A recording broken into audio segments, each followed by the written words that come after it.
गेल्या 2 ते 2.5 वर्ष करोना काळामध्ये महाराष्ट्र निर्माण सेना हीच संपूर्ण टीम आमचे पदाधिकारी हे रोडवर होते आणि पाटणी चौक ते अकोलनाका रोड हे गेले 15 वर्षापासून पूर्ण गड्डे पडलेले होते आणि बसस्टँडपासून ते रेस्ट हाऊसपर्यंतचा जो रोड आहे महाराष्ट्र निर्माण सेनेचे शहराध्यक्ष व आमची संपूर्ण टीम ही त्या गड्ड्यामध्ये बसून आम्ही जेव्हा आंदोलन केलं त्याच्यानंतर 1.5 ते 2 महिन्यात तो सिमेंट रोड बनलेला आहे. तोंडातून शब्द निघताच त्यांचे सैनिक हे कामाला लागतात आणि सांगायचं म्हणजे एवढं आहे की आमचा आमदार जर निवडून आला या वाशिम जिल्ह्यामध्ये, जनतेनं जर आम्हाला निवडून दिलं तर खरोखरच या वाशिम शहराची वाशिम जिल्ह्याची कायापलट केल्याशिवाय महाराष्ट्र निर्माण सेना राहणार नाही. इकडे बहिणीला लाडकी बहीण म्हणून योजना राबवल्या जाते आणि तिकडं दाजीच्या खिशाला कात्री लावण्याचं काम या सरकारने केलेलं आहे. नमस्कार, मी रश्मी केडीकर. महाराष्ट्राचा महासंग्राम या विशेष भागात आपण वाशिम या विधानसभा क्षेत्रात आलेलो आहोत आणि आता माझ्यासोबत असे व्यक्ती आहे जे सामाजिक कार्यात नेहमीच अग्रणी असतात. एक सामाजिक कार्यकर्ते म्हणून त्यांची ओळख आहे. जनतेसाठी ते नेहमी धावपळ करत जे आहे काम करत असतात आणि आता त्यांना मनसेकडून उमेदवारी ही जाहीर झालेली आहे. तर माझ्यासोबत आहेत गजानन वैरागडे दादा. तुमचं नवराष्ट्रामध्ये खूप खूप स्वागत. खूप खूप धन्यवाद ताई.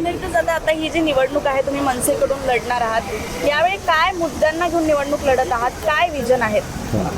विषय असे मॅडम, जेव्हापासून हे जे आता 50 वर्ष काँग्रेसची सत्ता होती आणि आता ही महाविकास आघाडी आलेली आहे, तर जवळपास जेव्हापासून यांची सत्ता आलेली आहे हे वाशिम जिल्हा जो आहे त्यांनी पुरेपूर रिवर्स 25 वर्ष मागे घातलेला आहे. आणि तसेच शेतकऱ्याचे प्रश्न असो, महिलांवर होणारे अन्याय अत्याचार असो, जसं की आत्ताचं आमचं बदलापूरचं प्रकरण बघितलं असेल तुम्ही. आमचे ठाण्याचे जे जिल्हाध्यक्ष आहेत अविनाश जाधव आणि तिथल्या शहराध्यक्ष आहेत आमच्या महिला सेनेच्या, त्यांनी ते प्रकरण उघडीस आणलं आणि संबंधित जो त्यांनी हे केलं होतं त्या मुलीवर अतिप्रसंग करण्याचं जे हे धाडस केलं त्याला धडा शिकवण्याचं काम हे महाराष्ट्र निर्माण सेनेने केलेलं आहे.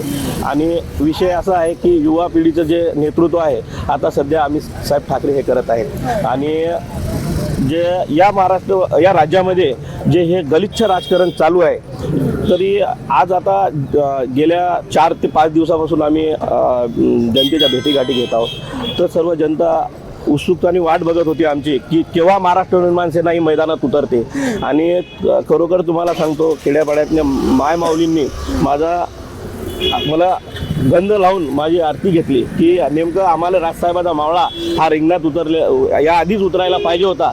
तर तुम्ही आज म्हणजे रस्त्यावर याच्या पूर्वी सुद्धा आणि आता सध्या चालू आम्ही रनिंगमध्ये सुद्धा जनतेच्या प्रश्नावर केसेस अंगावर घेतलेले आहेत. आमचे जिल्हा अध्यक्ष असो राजू पाटील, रविभाऊ वानखेडे शहराध्यक्ष, इतर माझी मनसे टीम ही सतत अहोरात्र जनतेसाठी झटते आणि गेल्या 2 ते 2.5 वर्ष करोना काळामध्ये महाराष्ट्र निर्माण सेना हीच संपूर्ण टीम आमचे पदाधिकारी हे रोडवर होते आणि रस्त्यावर. सातत्याने तुम्ही कार्यरत आहातच, तुमची सेना कार्यरत आहात. आता परत मी वाशिम या विधानसभा क्षेत्राच्या विकासावर येते. आतापर्यंत काय वाटतं, जे विद्यमान होते त्यांनी कितपत विकास केला आहे वाशिमचा? कारण बऱ्याचशा समस्या इथे जाणवत आहेत.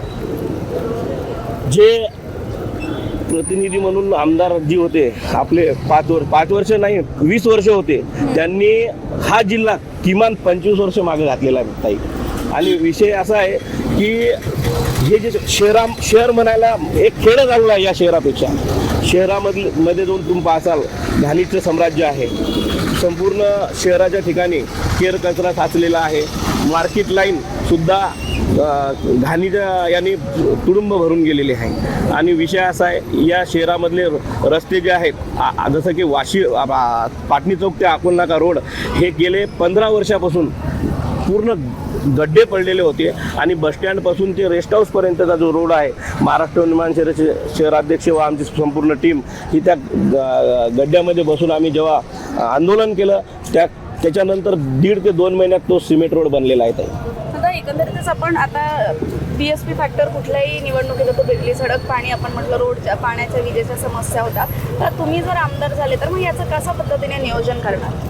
सर्वप्रथम आमचे मार्गदर्शक व आमचे दैवत सन्माननीय राजसाहेब ठाकरे यांनी ज्या प्रकारे आम्हाला आतापर्यंत मार्गदर्शन केलं, जसं की साहेबाचे आदेश तोंडातून शब्द निघताच त्यांचे सैनिक हे कामाला लागतात आणि सांगायचं म्हणजे एवढं आहे की आमचा आमदार जर निवडून आला या वाशिम जिल्ह्यामध्ये, जनतेनं जर आम्हाला निवडून दिलं तर खरोखरच या वाशिम शहराची वाशिम जिल्ह्याची कायापलट केल्याशिवाय महाराष्ट्र निर्माण सेना राहणार नाही, एवढं निश्चित. आता मनसेची सेना आता सातत्याने तुम्ही म्हणतात कार्यरत आहात, जनतेच्या सेवेत आहे. कोविड झालं किंवा कुठलाही मुद्दा झाला, सामाजिक प्रश्न झाले, राजसाहेबांचा आदेश आला की लगेच सेना कामावर Action mode लागते. वर. सातत्याने विकास जनतेच्या सेवेत आहेत, विकासात आहे. काय वाटते या सगळ्या गोष्टींना घेऊन मतदार किती प्रतिशत साथ देतील? बिलकुल, मी तरी सांगतो की 99% ही जनता महाराष्ट्र नवनिर्माण सेनेच्या पाठीशी आहे. की सर्वांनी सांगितलं की 250 रुपयाचा गॅस आज 1100 रुपयावर गेलेला आहे. लाडकी बहीण योजना ही 1500 रुपये स्कीम काढलेली आहे, परंतु स्वयंपाकघर त्याच्यात 3 पट हे महाग केलेलं आहे. बरोबर. तर इकडे बहिणीला लाडकी बहीण म्हणून योजना राबवल्या जाते आणि तिकडं दाजीच्या खिशाला कात्री लावण्याचं काम ही या सरकारने केलेलं आहे. एकंदरीत आता पण आत्ता जे आहे वाशिमच्या विकासाबाबत आपण बोलूयात. विकास काय, तुम्ही कुठले विकास कामं करणार आहात? परत कुठल्या कामापासून करणार? सर्वात पहिले वाशिम जिल्ह्यामध्ये गो हत्याबंदी ही सर्वात पहिले महाराष्ट्र निर्माण सेना करणार व तसेच जे प्रकल्प बंद आहेत, रखडलेले आहेत, जसं की आपला एक बुर्जी धरण व तसेच आपला कचऱ्यासाठी जे डम्पिंग ग्राउंड असते हे शहराच्या म्हणजे मधोमध असल्यासारखं आहे, त्याचं स्थलांतरण व तसेच वासियांसाठी जसं की कुठल्या प्रकारचं इथं जाऊन बा कुठंतरी बसावं असली कुठलीच या ठिकाणी सुखसुविधा नाही. कुठलं टेम्पल गार्डन नाही. टेम्पल गार्डनमध्ये बी जो भ्रष्टाचार झाला त्या भ्रष्टाचाराविरोधात सुद्धा महाराष्ट्र निर्माण सेना रोडवर उतरलेली होती. आणि विकास कामं हेच की बा रस्ते, पाणी, स्वच्छ पाणी भेटावं आणि तसेच जे महिलावर होणारे अन्याय अत्याचार आहेत त्या संदर्भात सुद्धा महाराष्ट्र निर्माण सेना ॲक्शन मोडवर येणार. नक्कीच दादा, ही महाराष्ट्र नवनिर्माण सेना जी आहे सातत्याने कार्यरत आहे. शेवटी आमच्या प्रेक्षकांना काय सांगणार? बस जनतेला माझं एवढंच सांगणं आहे की महाराष्ट्र निर्माण सेनेचे मावळे हे रात्र अहोरात्र जनतेसाठी काम करतात. तर माझी एकच विनंती आहे जनतेला या वाशिममधल्या की आम्ही तुमचा आशीर्वाद घेण्यासाठी सन्माननीय राजसाहेब ठाकरे यांनी मला या रिंगणामध्ये उतरलेलं आहे की हे जे गलिच्छ राजकारण झालेलं आहे, कोण कोणाच्या मांडीवर जाऊन बसते.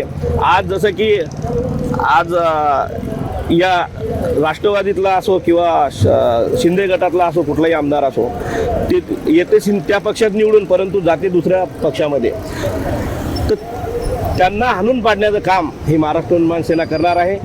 आणि कुठंतरी जो पक्ष खरोखर जनतेचं काम करते त्याच्यासोबत त्याच्या मांडीला मांडी लावून ही सरकार स्थापन करण्याचे राजसाहेब ठाकरे यांचे संकेत आहेत. दादा, आणि हे तुमचं स्वप्न लवकरच पूर्ण असं मी आशा करते. आज तुम्ही आमच्याशी जुळल्या, नवराष्ट्राशी संवाद साधला, तुमचा वेळ दिला त्यासाठी आपले खूप खूप आभार आणि पुढील वाटचालीसाठी तुमच्या निवडणुकीसाठी तुम्हाला खूप खूप शुभेच्छा. खूप खूप धन्यवाद. आपण सुद्धा मला आपल्या नवराष्ट्र या चॅनलमध्ये बसून माझी मुलाखत घेतली त्याबद्दल ताई तुमचं मी खूप खूप अभिनंदन करतो.